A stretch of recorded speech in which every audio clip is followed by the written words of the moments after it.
The Golden Eagles on the road in South Florida. We'll take a look at all the highlights, and we'll also meet up close and personal Golden Eagle junior guard Tyree Griffin. All that today on Southern Miss Sports Today with Coach Doc Sadler. Well, hi everybody. Welcome to Southern Miss Sports Today with Coach Doc Sadler, presented by Bank Corp South. Well, the Golden Eagles returned just a couple of days ago from a two-game road trip down to South Florida. A battle with the Panthers of FIU and then the Owls of FAU were on the schedule for the Golden Eagles last week. And Doc, the Golden Eagles started out a tough one down in Miami against an FIU ball club. And really the whole story of that ball game was getting to the foul line. Golden Eagles didn't get to the line very often. FIU got there a lot, and that was really the difference in the ball game. No question about it. Going in the ball game, the Florida trip we knew was going to be difficult. And going into the first game at Florida International, transition was going to be really key. They got a great point guard that can get the ball into the lane. It could cause some problems. And they had size. Both teams were going to have size. But Florida International was a team that we thought that if we could just control their three perimeter players, because all three of them at different times had over a 30-point ball game. And I thought we did a pretty good job, with the two wings. But the point guard really got into the lane a lot on us and created some, just some situations that we ended up fouling. And as you mentioned, I think we played well.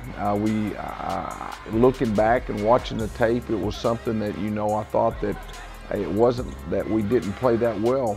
It's that they went to the free throw line 25 more times than we did. And we just weren't able to overcome that. And, we cut the game back to 2 points late in the game. And, just wasn't able to get over the hump. They had some guys that had really been struggling at the free throw line that stepped up and made some free throws. So that was pretty much the game is at the free throw line, like you're saying. And again, we gave up some big offensive rebounds at a costly time also. But again, we took care of the basketball. We shot it pretty well. But we just couldn't get over the hump when we got to two. You were down, I think, 31-28 at halftime. They had a little run there to build a pretty good lead. But then, to your guys' credit, you battled back, made it a two-point ball game, and had the ball in your hands a couple of times, maybe to tie it up or take the lead. We did have, and, we got down, like you say, early in the second half, got down 12, and actually went to a zone. In the zone, I think we got out of 7 possessions, we got 6 stops, and that allowed us to get back into the ball game. And we made some shots some three-pointers that got us back in it a little bit closer. And then, as you mentioned, at that point, we just wasn't able to get over that 2-point hump. And then they'd stretched it back up to 6 or 7, and we'd get to 4. But it was just a game going back and forth. We were scoring, but we weren't defending without fouling and putting them at the free throw line, and that caused us some issues. Talk about the zone. I mean, we don't see you play a zone very often. What was the circumstance, or what made you go to that bit of a 2-3 zone just to kind of change it up a little bit, or what was the thinking there? More than anything, John, when we got down 12, I knew that we was going, we was going to have some offense, so I went with a smaller lineup. To maybe generate a little bit more offense, maybe get be able to hit a 3 or whatever. And, I think offensively, that's our biggest advantage mismatch-wise, if we can just stay close defensively. And then when they got to the 12 points, that's when we went to it. And it was actually pretty good. It was probably as simple a zone, and probably set if anybody was watching the game as a coach, probably set the zone defense coaching back about 50 years, because it's not real technical, but we don't spend a lot of time, but our guys pick up on it, and for about 6 or 7 minutes, I thought we did a good job in it. We'll see you a lot of times, and we saw it in this game. You'll use that smaller lineup where you got nobody bigger than maybe 6'3" or 6'4". What's the advantage when you do that, but what's the challenge when you do that as well? Well, more than anything, John, the thing that we've got to understand when we get to that point, then offense and defense becomes the same. And what I mean by that is, if we go down there and we try to quick shoot it or try to take advantage of something really quick, then we are at a disadvantage, because we're probably not going to get very many offensive rebounds, and at the same time we're going to go to the other end, and we're going to be small inside, and teams that have inside offense is going to give us problems. So you want to put the team, when you do have the ball, spread them out as much as possible and take, maybe 20 to 25 seconds and get them really spread out corner to corner, and spacing becomes a very big part of what you're going to do. And then I think you can take advantage of some of your quickness and either get it into the lane to get yourself a shot maybe, or to get in the lane and get your teammate a shot. I felt like we did a good job. I'm a little biased, but we had a lot of contact in there, but we didn't get any calls.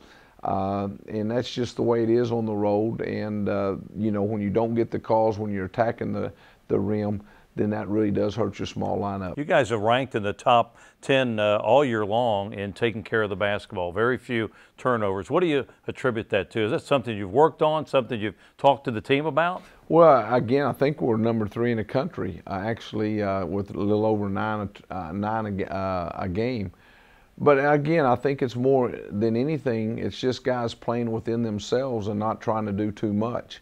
When you turn the basketball over, a lot of times it may be you're trying to be too aggressive when there's no need to be, or you don't need to be, and you're looking to share the basketball, and you're not looking to get into areas that's going to get you in trouble. You're looking to get into areas to get your teammates some easy looks, and so we've been fortunate, and we are playing a small lineup, which a lot, with the ball handlers that we have, there's more of them in there, so that cuts down on it also. Well, FIU ends up winning the ball game by a score of 76-70, but now, unlike a lot of road trips in this league, kind of a relaxing day on Friday on a short drive up the highway to Boca Raton to take on FAU. So instead of taking those long bus rides between games or a plane flight, a little bit of chance to rest a little bit before a second game of a 2-game trip. No question about it. And Wednesday we left Reed Green at 6 o'clock in the morning and had a full day of travel. And you don't get to bed, or you don't get to the hotel. We didn't get to the hotel till late. So it is a tough day. And as I mentioned, with the basically 8 scholarship guys that we traveled with, Josh Conley was sick, so he wasn't able to go with us. So now your bench is even smaller. So Friday, basically, we didn't hardly do anything. Usually we'll have a study hall and stuff on the road, but our guys, I wanted them to sleep in, get some good food, and like you mentioned, just drive an hour up the road to Boca Raton. And we actually went from hotel to gym and wasn't on the court probably even quite an hour, and a lot of that hour was shooting. I just want to make sure our guys are staying as fresh as they can, resting as much as they can, and not do it as much on game day, because the one thing I don't want to do is just lay around the hotel and stay in bed all day on a game day, especially if it's a 7 o'clock evening game. This time of year, whether it's a shoot around or a practice before a road game, it's basically now some shooting and the game plan. That's about it. You can't really work them very hard this time of year. No question about it. On Friday, we actually went through our scouting report on how to guard FAU. And then on Saturday when we got up, we went back over there and actually went through their out-of-bounds play and just shot at that point. So it was not anything up and down or anything like that. It was just getting up some shots, getting going. And I was really concerned because FAU, as you witnessed, they are a big basketball team, physical basketball game. And I was concerned that we were going to wear out in that ball game. But to our kids' credit, they didn't. So when that game got started, though, you got off to a little bit of a slow start, but then caught up and really had a strong final 10 minutes of the first half, maybe the best defensive half you've had all year long. No question about it. And the other thing that we did really good, as you mentioned earlier in the show, is I thought of the 2 games, we really controlled the game with our offense more than anything else. And so our guys had, again, I think Tyree was close to 10 assists. And so we weren't out there looking for shots. We shot the ball well. Our 3-point field goal percentage was in the 40s, again, we got to the free throw line I think one less time than FAU. So we were attacking. We got to the basket. We made our free throws, and it was a much better it was a much better offensive feel and a flow than we've had probably in a long time. An FAU ball club too that likes to shoot the ball, and they like to shoot it quick, and I thought you guys did a good job of maybe frustrating them a little bit. They finally got tired of having to pass it around and put up some bad shots, and you were able to convert them on the other end. Well, I think a big credit that goes to Coach Spoon and the scouting report, and as Mike Curry told me after the game, we were sitting there visiting and we were just talking about the game, and he felt like that we had done the best job of anybody taking away the things that we needed to take away to have a chance. And the Delph kid, you know, was maybe the best center in the league, and we held him to 6 points, which was a big you know, advantage to us. And then the Troutman kid, who had the year before I think hit us for 27, even though I think he had 14 or 15 points, we still did a good job on him, and that's their 2 basic scores, and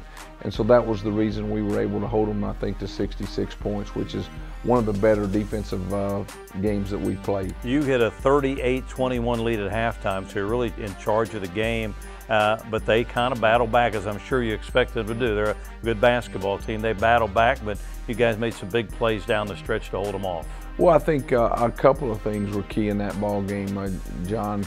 Dominic McGee had picked up a quick 2 fouls and actually set pretty much the whole first half, the last 10 or 12 minutes, and then he came in the second half, and you know, the first 7 or 8 minutes, you know, we ran stuff for him just about every possession, and he delivered, and he got into a flow, and we were able to get going and keep the lead because, you know, 17 points, I think we got it up to 20, is not that big a lead anymore. It's crazy that, you know, used to you could get a 10-point lead and control the game, rest of the game with your offense, defense, whatever. But a 20-point lead nowadays is not anything that you can sit back and relax on because it can be gone real quick. But Dominique did a great job, and Tyree got some easy baskets, and Cortez again.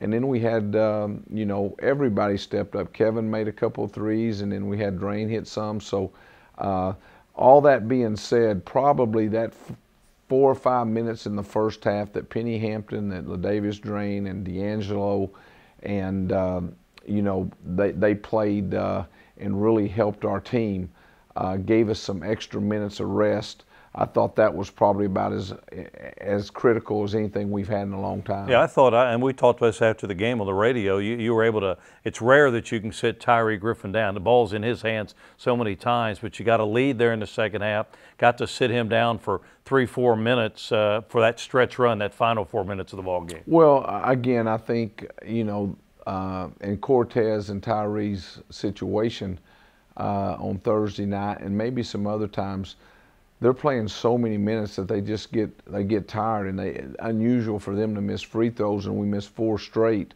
against FIU.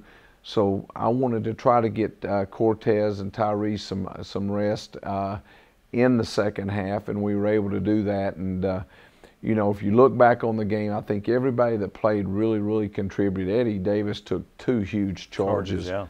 And they were really big. And so you know, Tim and Eddie both are starting to play the way we'd hoped that they do, and so you know, right now I really like where this team's at. You know, sure, I'd like to have won the FIU game, but at the same time, I thought we played well. We just didn't get the win. So the Golden Eagles, a loss at FIU, but they bounce back on Saturday night, get a win against the Owls of FAU.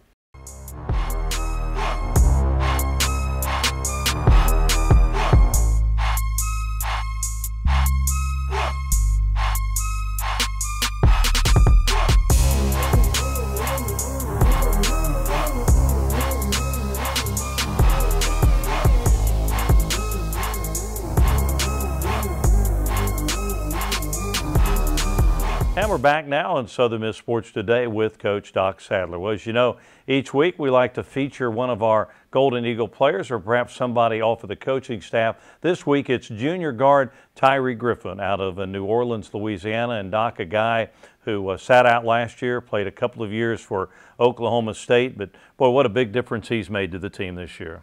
Well, you know, when you take a transfer, you really don't know what you're getting and what's the reason they're transferring. But I happen to have a coach that I had worked for, James Dickey, that I talked to a lot, that was at Oklahoma State with Tyree, that just absolutely loved him. And you know, Tyree's a kid from New Orleans that loves to be at home. And you know, the thing that Coach Dickey told me is, Doc, you're going to absolutely love to coach him, because you're never going to coach a guy that competes each and every day, and especially on game day, as much as Tyree. He loves to win. It hurts him to lose. And, you know, you think that all the players are like that, but unfortunately they're not. A lot of times winning may be second or third thing down the list. But Tyree for 2 years has been that guy that, you know, it was a great feeling all of last year with him practicing, knowing that he's going to be, you know, in this position for the next 2 years. That our point guard spot's going to be real well taken care of. Never thought that he would lead us in scoring, leading us in assists. And, you know, early in the year, he was leading us in rebounding a lot of times. So just a terrific player, can really defend the basketball. Our half-court defense should be a little bit better than than it is, because he is such a good on-ball defender. But at the same time, you know, when I'm playing so many different lineups, we switch and things. But he's every bit what I thought he would be, and maybe a little bit more. And the best thing about him is he just wants to win. And there's if it means diving on the floor, he's going to dive on the floor. If that means go get a big rebound, he's going to go do that. Get his teammate a shot. Ultimately, again, the greatest compliment I think any player can have is that you're a winner, and he's definitely that. Well, let's spend a few minutes with him. Had a lot of fun sitting down with him and talking about Golden Eagle basketball and his career in basketball. So let's spend a few minutes and get to know up close and personal Golden Eagle guard Tyree Griffin.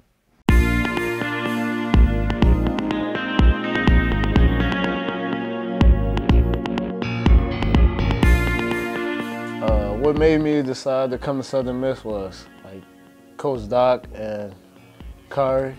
Like, we had a good relationship. Like, we played AAU high school together, and like I heard a lot of good things about Coach Doc from one of our assistant coaches at Oklahoma State. So that was one of the reasons. When I was sitting out, like what I really worked on was like my deep three ball and like being a better vocal leader on the court. And like just trying to make my guys better, like being a better teammate. Because like when I came out of high school, I didn't really talk that much. And that was one of the things that the coaches at Oklahoma State tried to help me work with, like being vocal. Well, I feel like I got like the most important role, like being a point guard. And like coach putting his trust in me, and it's me like trusting my guys. Like if they open, like giving them the ball, and playing freely. Like, it feel like back in high school, like Coach Doc always told me like, before I came here, if I come, he was gonna let me just play. And that's what he done. Like, I was a guy that really played football. Like, all my life I played football, and when I got to middle school, I started playing basketball, and like, I just loved it more. Like, I played flag football in middle school, but basketball really was my thing. As I started playing AAU and traveling, like the places it took me, I knew it was gonna be my sport. My brother, Bo McCaleb, like we work out over the summer.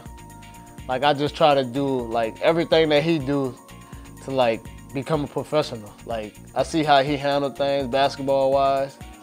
We work out together. Like we do everything together like when he home over the summer. So I'm just trying to learn the things from him and just following his footsteps. Well, I feel like I got better like shooting the ball, like percentage-wise. Like when I first came out of high school, I wasn't really shooting a good percentage, like from the three or like shooting the ball, period. Like when I came out of high school, it was just like pass first point guard and just run a team. Like as you said, when I got here, I started playing a little freely. Like I got comfortable when I got here, really. So, like I'm just trusting coach process. Right now I'm studying communication at Southern Miss, and when basketball is over, I probably want to we talked about this before. I probably want to sell cars or come back and be a broadcaster. I want basketball to be in my future, but like I know it's a lot. Like you having to take care of your body. Like finishing school, that's the most important thing right now. So however it goes down the line, we'll see. Well, it means a lot to wear the black and gold, like seeing the pictures around the locker room, like hearing the stories about Coach Spoon and all the guys. Like it just means a lot. Like when we step on the court, we just leave it all out there and try to win games for the school.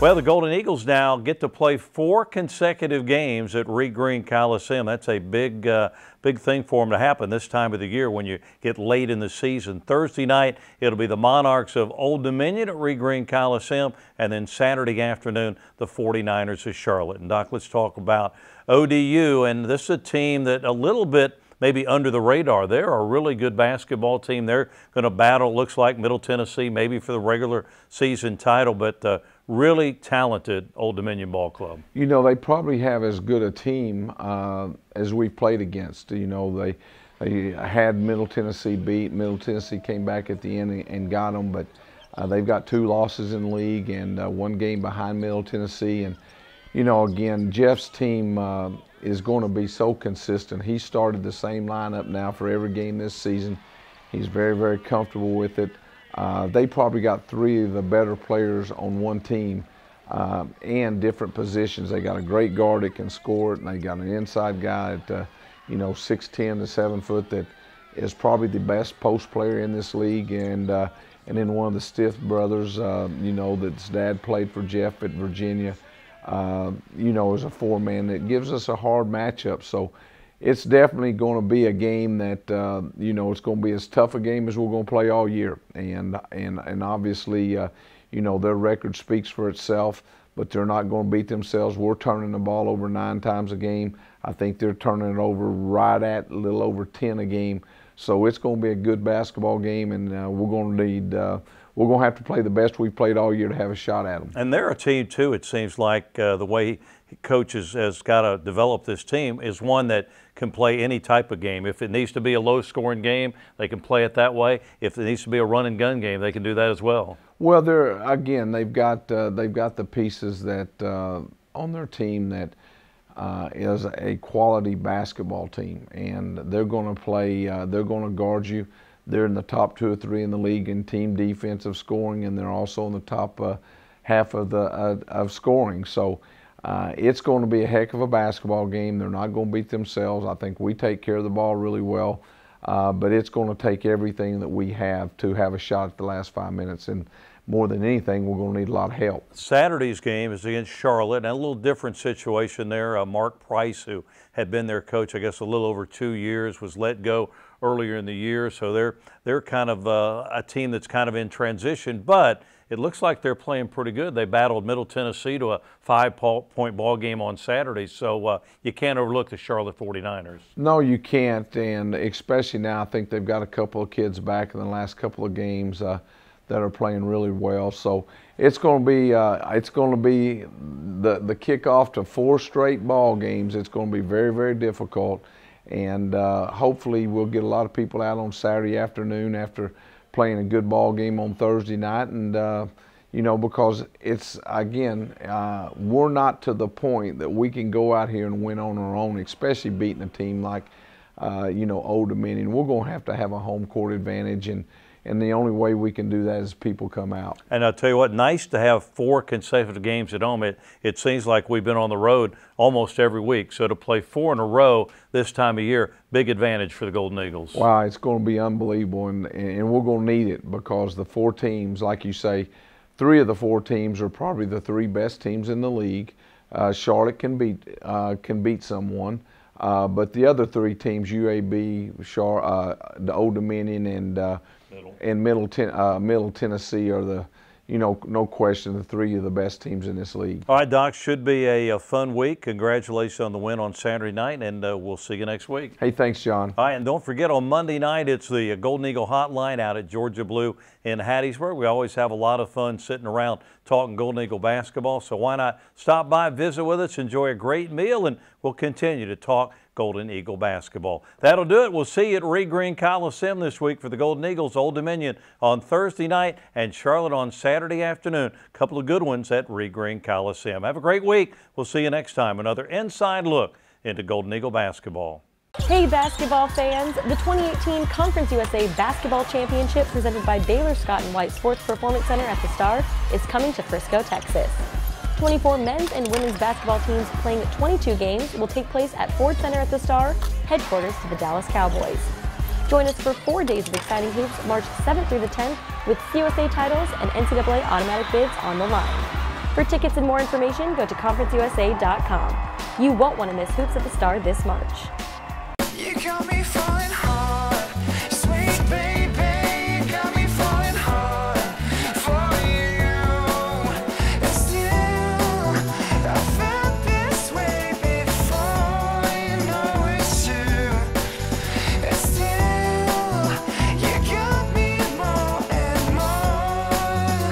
Oh, you got me falling hard.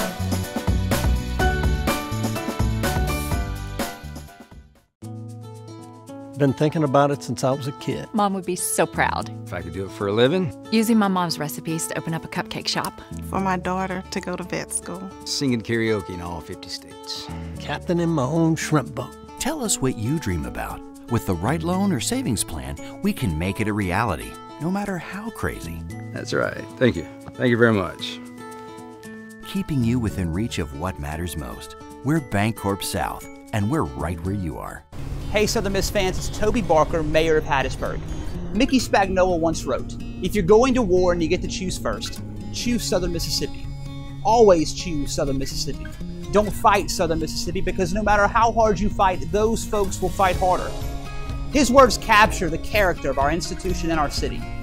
We here in Hattiesburg are writing a new story, one where we rise to our challenges with great excitement, one where we push our city to reach its potential, and most importantly, one where there's real partnership between the University of Southern Mississippi and the city of Hattiesburg. Southern Miss is vital to our city's success, from the quality of life it provides through athletics and the arts to the talent it cultivates in the classroom. We share a common destiny. Hattiesburg is proud to be Mississippi's college city, and we hope as we go forward you'll join us in supporting our Golden Eagles this season as they go to the top.